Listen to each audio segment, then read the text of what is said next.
Գեգամ Նազարյան։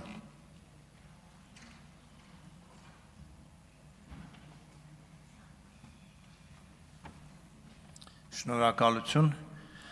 Ես ընդհանրապես ցանկանում եմ մի երկու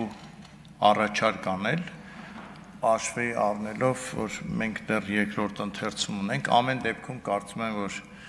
պետք է այդ համազգային նպատակները փոխվի դառնա համապետական նպատակներ, որովհետև պատգամավորը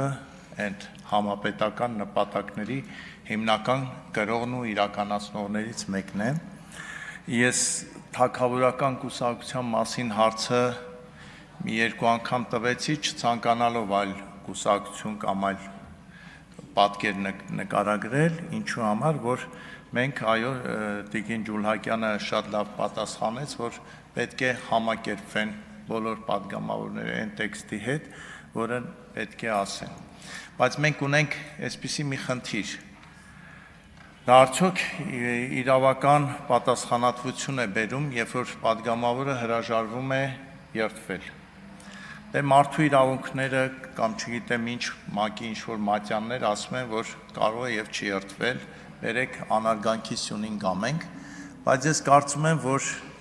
պետություն դառնալու ճանապարհին միջև այդ հասարակական ազդեցությունը, հակազդեցությունը դառնա պատշաճ մակարդակի, պետք է ինչ-որ լուծումներ գտնենք եւ եթե մենք չենք զրկում պատգամավորի մանդատից, գոնե կարելի է այնտեղ ինչ-որ կետ դնել պատգամավորին առաջարկել պայմանագիր աշխատավարձի հետ կապված, որ նա եթե չի երդվում, աշխատավարձ չի ստանում։ Կարելի է այդպիսի մի պայմանագրի ձև գտնել եւ տրամադրել երդումից հրաժարվող պատգամավորներին։ Շնորհակալություն։